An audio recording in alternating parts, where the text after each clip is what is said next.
In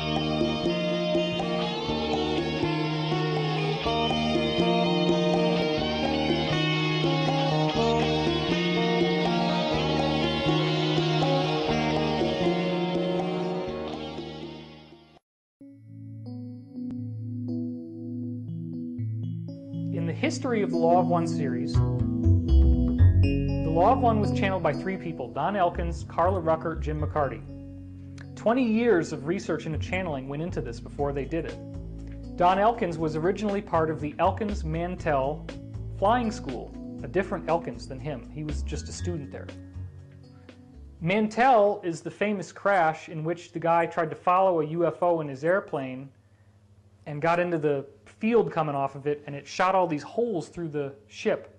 There was like a gravity field around the airplane crash so that you had to kind of lean when you went near it. You couldn't stand up straight, kind of like the Santa Cruz mystery spot, which I've visited, or the Oregon vortex. Well, the body was in a horrific state, and there were pores shot through the plane everywhere. So this is part of what got our government guys thinking that that the UFOs could be hostile in their intent. But you got to remember now, we've grown up in a society ever since the late 40s, early 50s, in which we have a mutually assured destruction, nuclear missiles aimed at each other.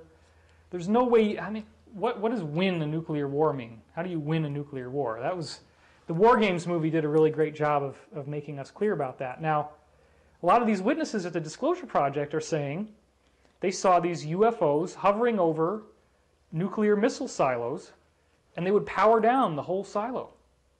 And the missiles were not launch capable. In fact, there were other cases where they were doing a missile test and it's flying through the air, and this orb would appear and start shooting beams at it, and it would clunk down, and it would be completely radioactively inert. There was no radioactivity left. It could not even detonate if you wanted it to. This is just the beginning of where we start to understand that there has been a lot of negative propaganda in films telling you that extraterrestrials are evil. There is a battle going on between good guys and bad guys because there's a lot of different ETs out there. There's a lot of civilizations visiting the Earth. Darwinian evolution is not a viable model. The Law of One series teaches us that the galactic creator, they call it the Logos, created a body design that it then writes into the energy around us. So what that means is the human body shows up on every planet in the galaxy where life can form. It's a natural evolution. Some might get there by an insect, some might get there by a lizard, some might get there by mammals like we do, some might get there by cetaceans, some might get there even by vegetation, apparently. Now this very crazy idea that, you know, trees could detach and walk around, and I realize it would probably be ridiculous to most people, but if you start getting into the idea that life is a field, it explains a lot of very strange things. For example, research has been consistently done on the fruit fly known as Drosophila, in which they alter the DNA so that the eyes don't form. It's a mutant without eyes. No matter what they've done ever to mess with the Drosophila's DNA, after 5 generations the eyes come back. There's another plant that's been used in laboratory studies for 25 years. They mess with the plant. No matter what they do to mess with the DNA to make it alter and mutate, 25% of the time those plants fix their DNA. That means this whole idea of terminator seeds and genetically modified crops will never really happen because nature can rewrite itself and fix the errors in the DNA. But it goes a lot more than that. When you have Dan Burrish, who you guys have interviewed, he's talking about his Lotus project, in which you have a crystal of silicon, basically like quartz, and you just put it in distilled water, purified. You run the whole thing in an autoclave. There's no way that there could be contamination in it. Hit it with a little bolt of electricity, and things start growing in the water. Well, this has been done since the last century, in the 19th century. There are Sir William Crookes is one of the guys who did this, in which he took a volcanic rock, electrified it, put drops of water on it, and these little mites grew out of this murk, and they grew legs, and they detached, and they started walking around. There are other researchers, mostly from the Reich camp, the Wilhelm Reich, with the orgone stuff, Because Reich was demonstrating this over and over again in the laboratory. Now, his research has been criticized. He calls it bions. He says that there's these little corpuscles of energy that form living things. But it's since been done under extremely powerful laboratory conditions. Furthermore, Dr. Francis Crick, who was one of the co-discoverers of the DNA molecule, showed that the dust in the galaxy, when you take a line of sight from where we are to the center of the galaxy, 99.9% of that dust in the galaxy has all the spectrographic signatures, all the light waves that you would expect to see from living bacteria. So panspermia, the idea that life was seated on the Earth, it's more than that. Life is the field, the energy that's around us that underlies matter, not electromagnetic energy. There's a deeper energy called torsion fields. That is the energy of consciousness. It's the energy that allows me to be psychic so I can think what somebody else is thinking and have those thoughts come into my mind. It's the energy of source. It's the energy of time.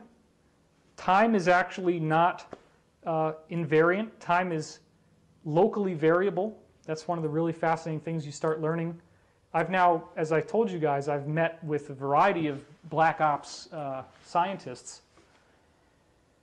And one of the things that they keep saying again and again is that time can be altered by electromagnetic means, very strong electromagnetic coils. This gets back into the Philadelphia experiment. So I guess this is the time where you guys wanted me to get into the Daniel story. And certainly Daniel's an interesting place to Yeah. start. And you did say that Daniel has, in some ways, you got in touch with us because you said that our Henry Deacon, a lot of what he's come up with has been verified by your relationship with Daniel. Maybe I'm not putting it in the right words. No. But What do I do when I have been given access by extreme, wonderful synchronicity to connect with somebody who was in a black operations, meaning off the government radar of official congressional inquiry into how the funding is being allocated? I get this guy, he tells me stuff that nobody else has ever said in any public forum. I go to this website called Project Camelot, and you guys have the same data. I just about lost it. I said, maybe it's true. You know, I mean, I knew it was true because when you spend enough time with somebody, which I did with this guy Daniel, you know when somebody's telling the truth. If somebody is going to try to attack me and say, well, you know, he was telling a big story, it's like, I'm sorry. I interrogated this guy so many different ways. I have all the science that builds up to the things that he said already in place. I'm now out here in Hollywood. I'm working on a film called Convergence the Movie. I've gotten into the whole system of Hollywood, and I put together a series of data which we're going to make into a movie called Convergence, as I said. This is really where my interest is, more than in trying to say I'm Edgar Cayce. The book came out years ago. I haven't even really done that much to promote it. I don't talk about it on the radio, or, you know, I gave you guys the story. But what I'm really fascinated with is the science of consciousness, and so we're doing a whole film about this. So I have all the science now to get from the mainstream model to these very exotic things that are in the black ops community. The Law of One series, which started with channeling in the 50s and went all the way forward from there, is sort of like the base that everything has come from. And everything that I find keeps tying back into this, including the Dan Burrish testimony, including many other testimonies, some of the things that Deacon said. Everything was in this book from 1981. So that tells me that there's some truth in there. Plus the fact that I have a personal experience with this source, and it made 2 house calls to that woman where the light came in her window, and then to my brother in his bedroom. So getting back to this Daniel situation, I had the opportunity to meet this guy. I had flown to New York. I'd gotten off the plane. I was going to visit my mother. It was wintertime. And we didn't have transportation to get me down. It was like there was a storm. There was ice all over the roads. So I had to stay in a hotel that night. And I needed to eat something, so I got the taxi. I went to the Denny's.